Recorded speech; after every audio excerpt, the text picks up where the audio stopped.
tan lejos de Dios. Yo no soy religioso ni tengo esa pretensión, pero este es el dicho popular, pobre México, tan lejos de Dios y tan cerca de los Estados Unidos.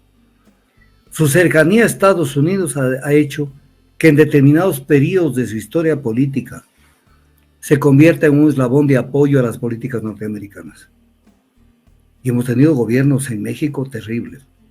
Ha habido otros gobiernos dignos. Uno de ellos es el último gobierno, el de López Obrador, que todavía no termina. Qué bueno que triunfó esta alianza importante que se armó a partir del partido Morena y a partir de todo lo que se armó en relación a la campaña de la señora Claudia Sheinbaum. Vamos a ver en los próximos días qué pasa con la actitud de México frente al caso Israel.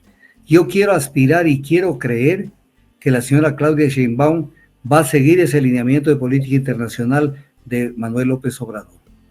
Si no lo sigue, estará pensando como judía y ya no como mexicana. Solos jamás podremos salir del subdesarrollo si no nos unimos los países pobres, y México es un país pobre. Si no nos unimos frente a las grandes decisiones que toman los países industrializados de economía de mercado. Por ejemplo, ¿cuál es la gran aspiración del Ecuador? Exportar materia prima, si exportamos banano, qué bueno, ya exportamos piña. Y si exportamos piña, qué bueno, ya exportamos algún otro producto de la tierra. Pero no hay valor agregado, mientras ellos nos venden producto manufacturado caro. Hay que estar unidos, no para estar juntos, sino para hacer cosas juntos. Lo que nos recomendaba Bolívar, tenemos que estar unidos para que nos respeten y para que nos den un lugar decoroso en el concierto de las naciones. La unidad. Claudia Sheinbaum gana las elecciones contra una campaña sucia que manejaron fundamentalmente desde la candidatura de Fuerza y Corazón por México, integrada por el ultra super derechista partido PAN, o sea, el extremo del conservadurismo en México, integrado por el PRI. Quienes tenemos algún conocimiento y algunos años de mirar lo que fue México en el pasado. El PRI, el Partido Revolucionario Institucional, dio muestras a América Latina de ser el partido más corrupto que tuvo México en materia de elecciones. En México no habían elecciones libres. Lo que el PRI decidía que sea lo que llamaban ellos el tapado, lo que sea el candidato de ellos, ese era el electo presidente de la República, se acabó. Y si para eso tenían que falsear la voluntad popular en las urnas, lo hacían. Y este fue la famosa alianza que tuvo Xóchitl Gálvez, que aquí me quiero detener un poquito. En nuestros países y en México es muy común, y los que me están escuchando son mexicanos, es muy común. O sea, utilizan nombres para designar hacia sus hijos o hijas, de la cultura anterior, azteca, totoneca, mixteca, maya, de todo lo que pasaron por allí, de lo más importante. Y es el caso de esta ultraderechista de apellido Gálvez, que sus padres le pusieron un nombre Xóchitl, o sea, es un nombre indígena, pero que ella en la práctica se presenta a lo más retardatario de la política derechista de México. Pero veamos lo que dijo primero la señora Gálvez, Xóchitl Gálvez, el mismo día de la elección. Esto no lo dijo hace una semana, hace un mes, que uno podría decir está queriendo incidir en la votación. Dijo, los votos están ahí, no permitamos que los escondan, o sea, queriendo crear una sensación de fraude. Luego dijo, por los resultados que se han dado a lo largo del país, está claro que ya ganamos. O sea, qué sinvergüencería.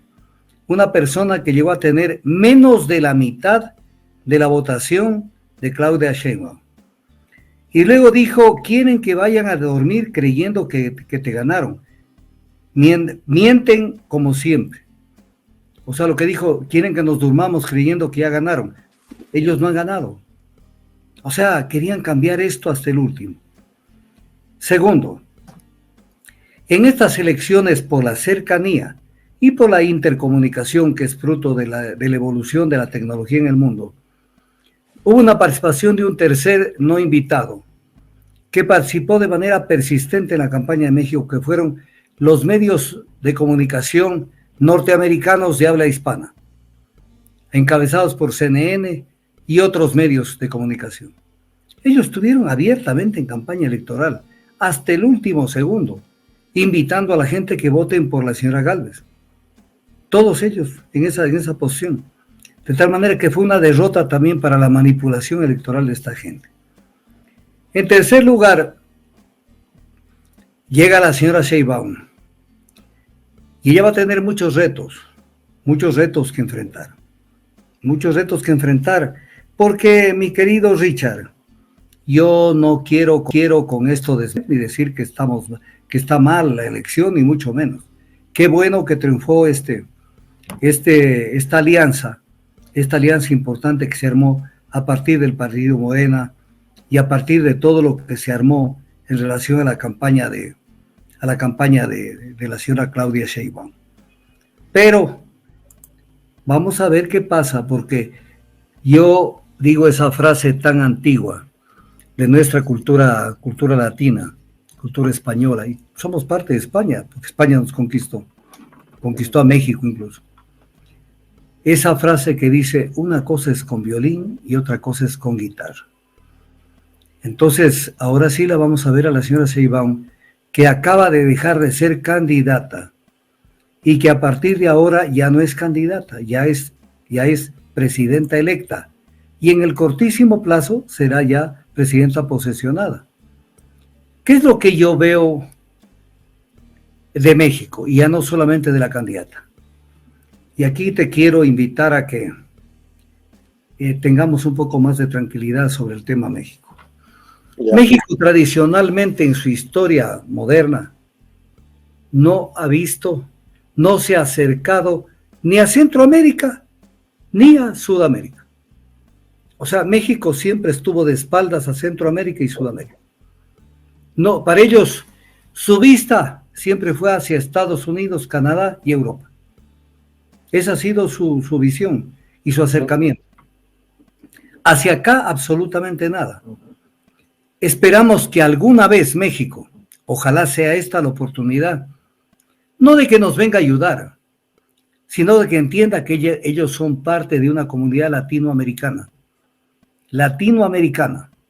México no ha tenido esa visión, no la ha tenido, siempre ha estado ausente de los grandes problemas de Latinoamérica, siempre ha estado manejando su relación bilateral con Estados Unidos y para de contar, y con Europa y últimamente con parte del poder político mundial que son Rusia, China y otros países. Entonces ojalá haya un cambio en México. Segunda cuestión. Hay un tema en donde el presidente de México, López Obrador, que además dijo esto y que quede flotando lo que voy a decir, dijo, a partir de esta elección me jubilo. Eso lo dijo ayer. Me jubilo y me retiro de la vida pública y política. Entonces, hablemos algo claro. ¿Por qué lo dijo? Lo veremos en los próximos días, meses o años. Porque, por ejemplo, el presidente López Obrador hizo algo muy interesante. Se sumó a Sudáfrica en la demanda internacional ante la Corte Internacional de Justicia por el cometimiento, por todos los delitos de genocidio que se han realizado por parte de Israel. Entonces esto lo hizo López Obrador. Se sumó a la demanda de Sudáfrica y fue muy interesante que se sume, porque hasta antes de que México tome esa decisión, muchos países no lo hacían. Después de México, por ejemplo, en lo que es Latinoamérica, apareció Chile, y Chile se acaba de sumar a esta demanda de Sudáfrica contra Israel. Y también otros países del mundo, Turquía y otros más. Entonces viene un tema que no lo podemos dejar de tomar en cuenta, porque esto va a ser algo que tenemos que verlo. Cuando la gente es, por decir algo, francesa, responde a una cultura francesa. Y punto. O sea, con sus influencias que ha tenido, su educación, su familia. Si es alemana, es alemana. Si es argentina, es argentina. Si es colombiana, es colombiana. Un judío puede nacer en cualquier parte del mundo, que por más que nazca en una parte, esa persona piensa y actúa como judío. Porque es otro el concepto de nacionalidad. La señora Claudia Sheinbaum, su madre es sefardita, es judía sefardita, Agne Pardo Camo. Y su padre es otro judío, pero es un judío de la otra rama importante de Europa, que son los Askenazi, que es Carlos Sheinbaum, un ingeniero químico lituano. Entonces, ella es judía. Por ejemplo, vamos a ver en los próximos días qué pasa con la actitud de México frente al caso Israel. Yo quiero aspirar y quiero creer que la señora Claudia Sheinbaum va a seguir ese lineamiento de política internacional de Manuel López Obrador.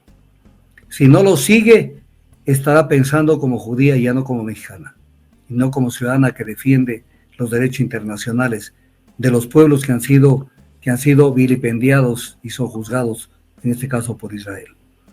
Entonces aquí tiene un temita que tenemos que verlo, mi querido Richard. El segundo que tenemos que ver es que la señora Sheinbaum llegó fruto de una alianza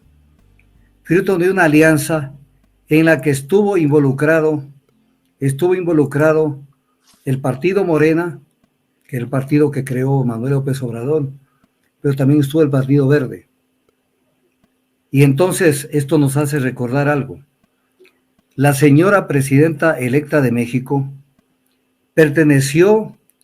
fue convocada, tuvo vinculaciones con algo que es muy conocido, los que tenemos un conocimiento y seguimiento de lo que fue el Grupo Intergubernamental para el Cambio Climático, que se creó en las Naciones Unidas, que fue manejado por un hindú de apellido Pachauri, y que fue muy criticado por la comunidad científica, porque por sus exageraciones respecto de los diagnósticos y pronósticos respecto del tema climático.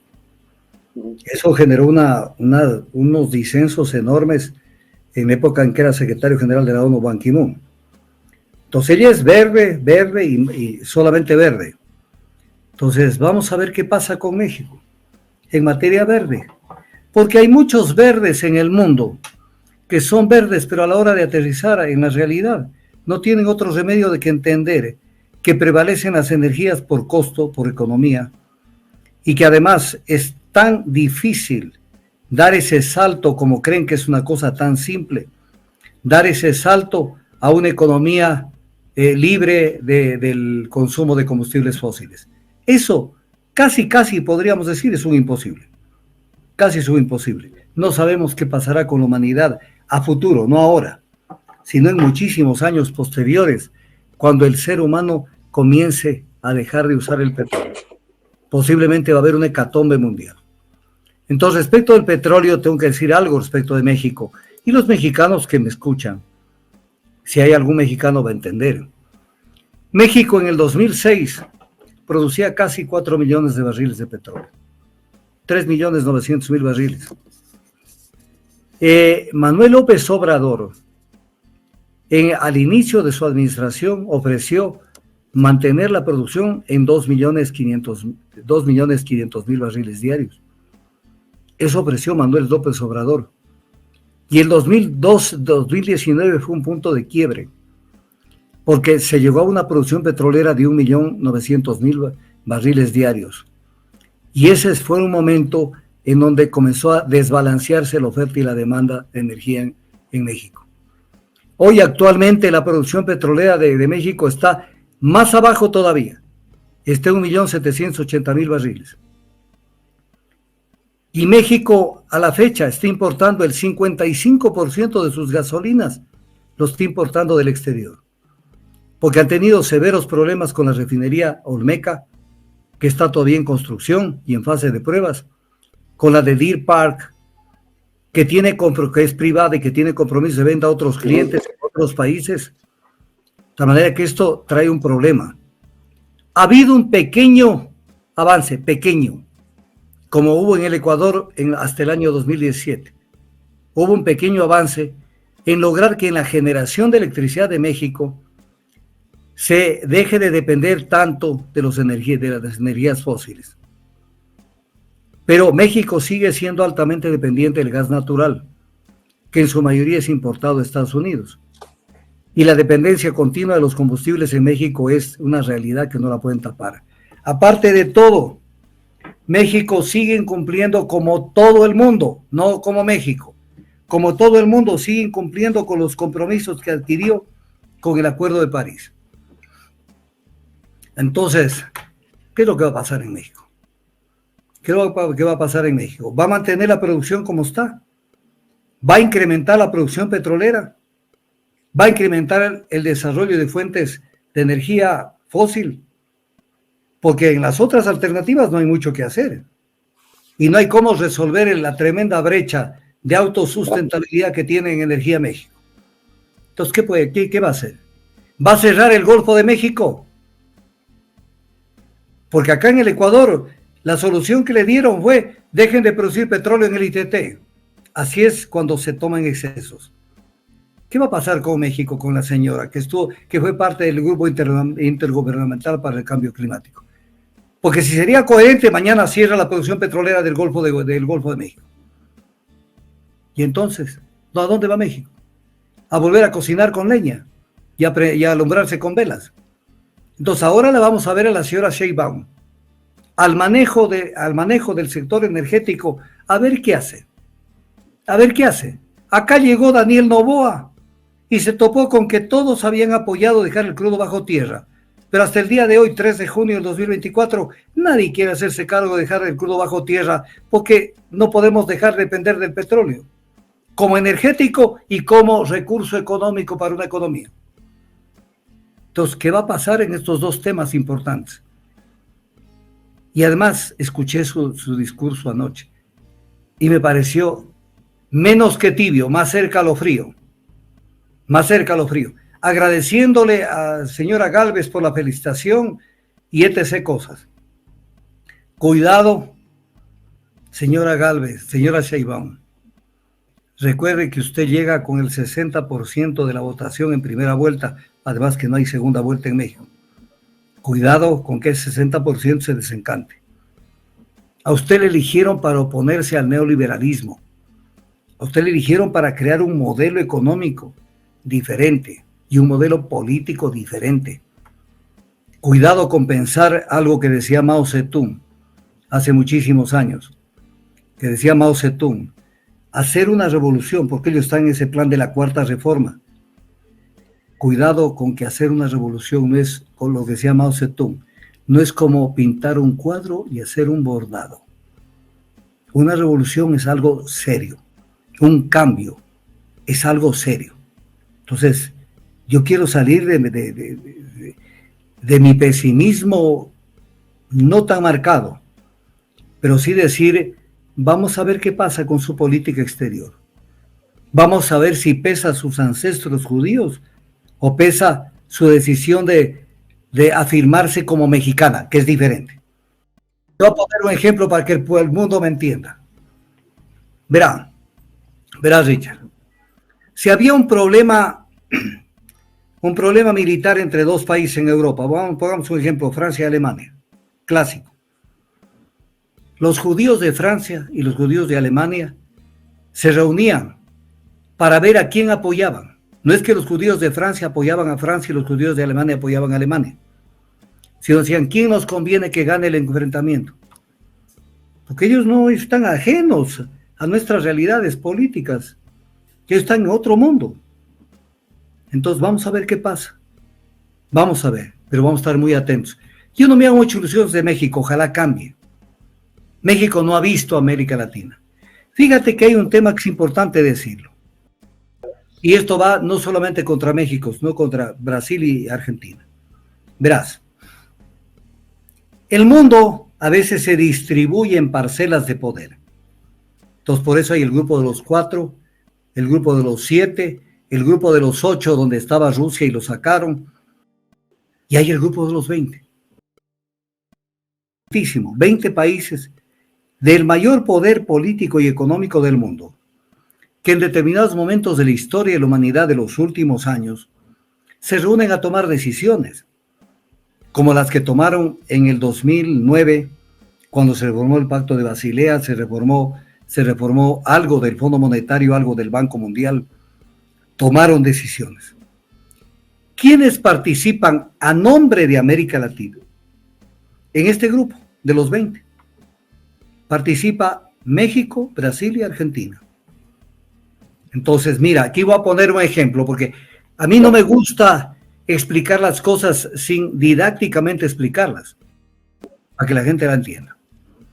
Europa, cuando salta, estoy poniendo un ejemplo de lo que vivimos. Europa, cuando la crisis económica brutal del 2008, ecuatorianos, fue la peor crisis económica en 70 años de economía mundial, desde 1948 a la crisis del 2008. Fue una crisis espantosa que hasta ahora, 3 de junio del 2024, todavía recibimos los coletazos de esa crisis. ¿Qué hizo Europa? Para poner un ejemplo. Los 4 países europeos que participaban del grupo de los 20, todavía el Reino Unido y la Gran Bretaña no se había separado de la Unión Europea. Los 4 países representativos de Europa, que eran el Reino Unido y la Gran Bretaña, Italia, Alemania y Francia, ¿qué hicieron? Elemental. Tuvieron 4 cumbres presidenciales y numerosísimas reuniones de los ministros de Economía y Finanzas de Europa para analizar los efectos, la causa y los efectos de la crisis económica mundial, para poder llevar una posición no de Inglaterra, de Francia, Alemania e Italia, sino la posición de toda Europa, mirando no solamente el interés de los países de mayor desarrollo relativo, sino también los más pequeños. ¿Qué piensa Grecia, que está en el fondo de Europa? ¿Qué piensa Portugal? Y se reunían. Y en base a todo este trabajo de hormiga que hicieron, que duró más o menos 6 meses, llevaron una posición conjunta de toda Europa a la reunión del Grupo de los 20 que tuvo lugar el 2 y 3 de abril de 2009 en Londres. Para no repetir lo mismo, los países asiáticos hicieron lo mismo, los 16 países asiáticos. Y lo mismo hicieron los 13 países del Consejo de Cooperación del Golfo. ¿Qué pasó en América Latina? México, Argentina y Brasil jamás convocaron a América Latina a que discutamos el tema de la economía mundial. No convocaron. Lula da Silva, que estaba en el poder, y los Kirchner y el presidente de México en ese momento se representaron a sí mismos. O sea, Brasil no se le ocurrió decir, quiero saber qué piensa Colombia. Me interesaría saber qué piensa Venezuela, qué piensa Nicaragua, El Salvador, Honduras, Bolivia, Ecuador. Lo mismo hizo Argentina. Entonces, esa es nuestra realidad, Richard, que no la podemos tapar, por mucho que nos gusten las rancheras y los corridos. A la hora de la verdad, no nos tomaron en cuenta. Y América Latina fue el único continente, junto con África, que no se reunió para analizar la crisis. Fuimos consumidores, objeto de la historia. Jamás participamos en el tema. No tuvieron la más elemental delicadeza de decir, reunámonos a ver qué piensan ustedes. Se representaron a sí mismos. Entonces, eso nos hizo no solo México, nos hizo Argentina y nos hizo Brasil. Eso queremos que cambie en América Latina. Porque no puede ser que América Latina en la práctica siga siendo un subcontinente con diferentes escalas de importancia. ¿Qué eso es América Latina? Yo no creo en la integración. La integración es para tomarse fotos, para salir a los medios, lanzar un comunicado y para contar. En la práctica, el pez grande se come al chico. Aquí tenemos capturado el sector telefónico, ¿por quién? Por el capital mexicano de Carlos Slim. Aquí lo tenemos vivito. Y cuando se les ha pedido que miremos hacia nosotros, yo tengo en mi recuerdo cantidad de cosas que en muchas no las voy a decir, no quiero dar una imagen muy negativa, pero si el camino nos da, las hablaré. de cómo México jamás nos regresó a ver. México mira para otro lado, ni siquiera Centroamérica lo mira. Peormente nos va a mirar más al sur para conversar, para intercalar posiciones, para articular una política regional. Entonces, vamos a ver la política nacional interna y la política internacional de México, cómo se maneja. Y vamos a ver cómo se maneja en la crisis ecuatoriana y su posición en el escenario internacional. Hay que mirar las cosas con prudencia. En buena parte, alegrarnos de que le dieron un zapatazo a la ultraderecha mexicana. Pero ahora vamos a ver qué pasa de ahí para adelante. Y vamos a ver las muestras prácticas que nos dan sobre estos temas. Por lo pronto, voy a estar pendiente de muchas cosas y entre otras de la crisis ecuatoriana. Cuidado con que haga un giro de 180 grados. Y del otro lado del tema de Israel. Vamos a ver cómo se comportan. Así es que esa es mi visión de lo que pasó en México. Hola, ¿tienes un proyecto, una empresa y no sabes cómo registrar tu marca? ¿Quieres patentar un producto? ¿Realizar tu creación intelectual? Aquí te asesoramos. Déjame decirte algo. Mi nombre es Tulio Camilo Bustos Peñarreta, abogado, especialista en Derecho de Propiedad Intelectual y el registro de marcas y de tu creación intelectual. Este mensaje va dirigido a todos los empresarios, emprendedores, artistas profesionales, creadores y desarrolladores cibernéticos. Es el momento que des clic acá abajo para que te registres y reserves una entrevista de asesoramiento personalizado y cursos gratuitos, solamente por interno y únicamente a mi número en la plataforma de WhatsApp.